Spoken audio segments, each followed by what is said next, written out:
దేశీయ స్టాక్ మార్కెట్లలో జోష్లో ఉన్నాయి. ఒక దశలో సెన్సెక్స్ 270కి పైగా పాయింట్లలో లాభంలో ఉంది. 76,000 పాయింట్లకు ఎగువన సెన్సెక్స్ ట్రేడింగ్ అవుతోంది. నిఫ్టీ ట్రేడింగ్ 23,000 పాయింట్లకు దిగువన ట్రేడ్ అవుతోంది. అంతర్జాతీయ పరిణామాలు మార్కెట్లపై సానుకూల ప్రభావం చూపిస్తున్నాయి.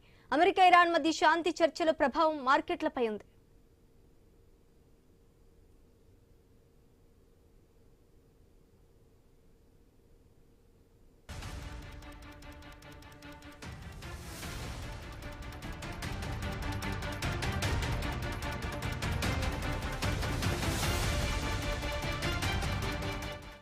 దేశీయ స్టాక్ మార్కెట్లు జోష్లో ఉన్నాయి. ఒక దశలో సెన్సెక్స్ 200 పైగా పాయింట్లు లాభంలో ఉంది. 76,000 పాయింట్లకు ఎగువన సెన్సెక్స్ ట్రేడ్ అవుతోంది.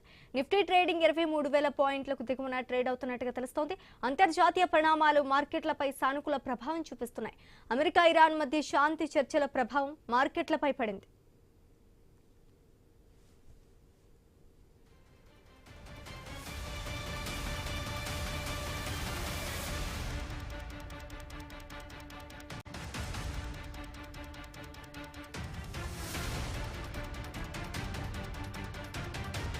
దేశీయ స్టాక్ మార్కెట్లు జోష్లో ఉన్నాయి. ఒక దశలో సెన్సెక్స్ 270కి పైగా పాయింట్లలో లాభంలో ఉంది. 76,000 పాయింట్లకు ఎగువన సెన్సెక్స్ ట్రేడ్ అవుతోంది. నిఫ్టీ ట్రేడింగ్ 23,000 పాయింట్లకు దిగువన ట్రేడ్ అవుతున్నట్టుగా తెలుస్తోంది. అంతర్జాతీయ పరిణామాలు మార్కెట్లపై సానుకూల ప్రభావం చూపిస్తున్నాయి. అమెరికా ఇరాన్ మధ్య శాంతి చర్చల ప్రభావం మార్కెట్లపై ఉంది.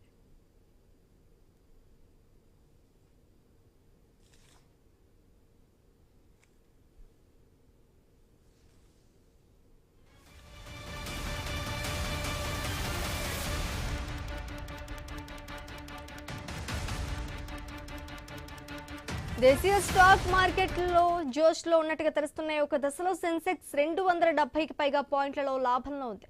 76,000 పాయింట్లకు ఎగువన సెన్సెక్స్ ట్రేడ్ అవుతోంది. నిఫ్టీ ట్రేడింగ్ 23,000 పాయింట్లకు దిగువన ట్రేడ్ అవుతోంది.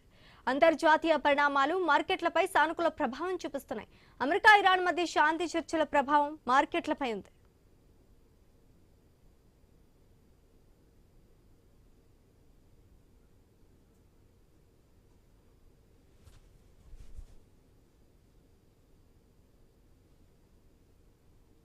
దేశీయ స్టాక్ మార్కెట్లలో జోష్లో ఉన్నట్టుగా తెలుస్తున్నాయి. ఒక దశలో సెన్సెక్స్ 270కి పైగా పాయింట్లలో లాభంలో ఉంది.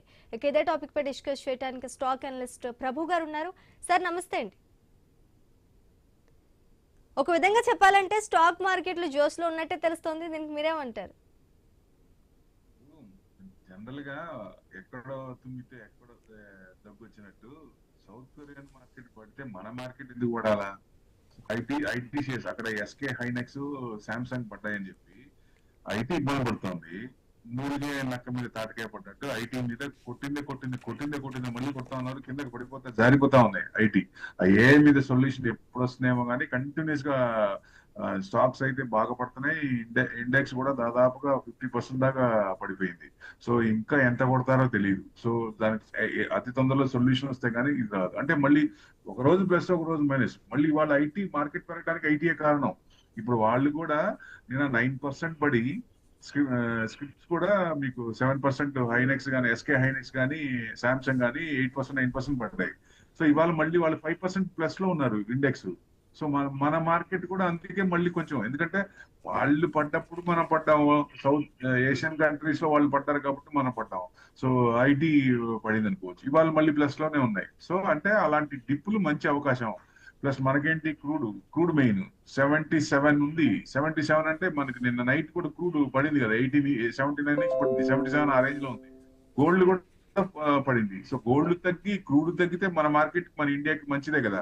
సో అందుకనే ప్లస్ నిన్న మెయిన్ కారణం అంటే ఆజ్యం పోసింది సౌత్ కొరియా అయితే దానికి అనుగుణంగా ఎక్స్పైరీ కూడా ఉంది. నిఫ్టీ ఎక్స్పైరీ ఉంది కాబట్టి ఓ రకంగా తగ్గింది అనుకోవచ్చు. పాజిటివ్ పాయింట్ ఏంటంటే ఇన్స్టిట్యూషనల్ బయింగ్ లో ఉన్నారు. ఎఫ్ఐఎస్ 17 crores అంటే చిన్న అమౌంటే కానీ బయింగ్ లోకి వచ్చారు. డిఐసి ఎఫ్ఐసి ఇద్దరు బయింగ్ లో ఉన్నారు. నిన్న మూడింటికి కూడా లాస్ట్ లో కూడా సెల్ ఆఫ్ అయినాయి. సో అది అనుకున్నప్పుడు సో డెఫినెట్ గా నెక్స్ట్ డే, ఎందుకంటే ఎప్పుడైతే నెక్స్ట్ వీక్ ఆప్షన్ స్టార్ట్ అవుతాయో ముందు రోజు క్లోజింగ్ రోజు బాగా పడిందో నెక్స్ట్ వీక్ కొంచెం జోషే ఉంటుంది.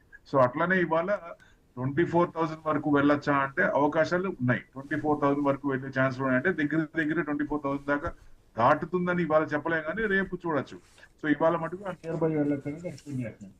సో ఎప్పుడైనా ఈ పడినప్పుడు రీట్రేస్మెంట్ కానీ ఇట్లాంటివి పడినప్పుడు అవకాశం సద్వినియోగం చేసుకోవాలంటారు నేను. అందుకే ఇప్పుడు ఆల్రెడీ కొన్నాం, మన స్క్రిప్ట్ కొన్నదానికి డిఫరెన్స్ ఉంది, 20% ఉంది, హ్యాపీగా అక్కడ కొనుక్కోవచ్చు. మళ్ళీ ఇవాళ ఏదైతే పైన కొన్నామో అది బుక్ చేసుకోవచ్చు.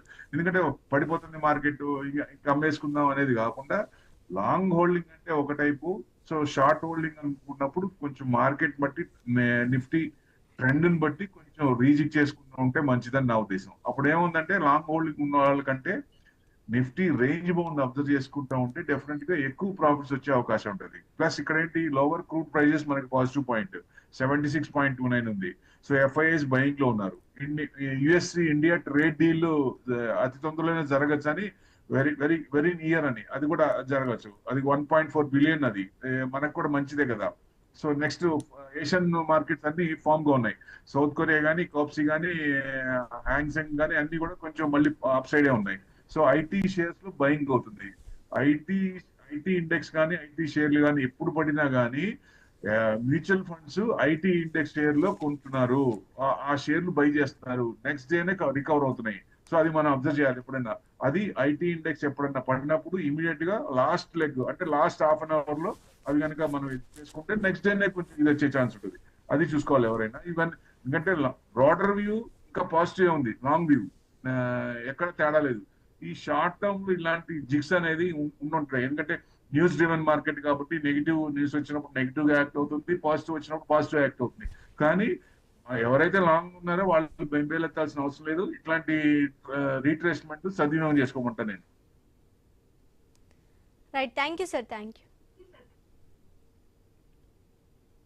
ఇవి ఇప్పటి వరకు ఉన్న అప్డేట్స్.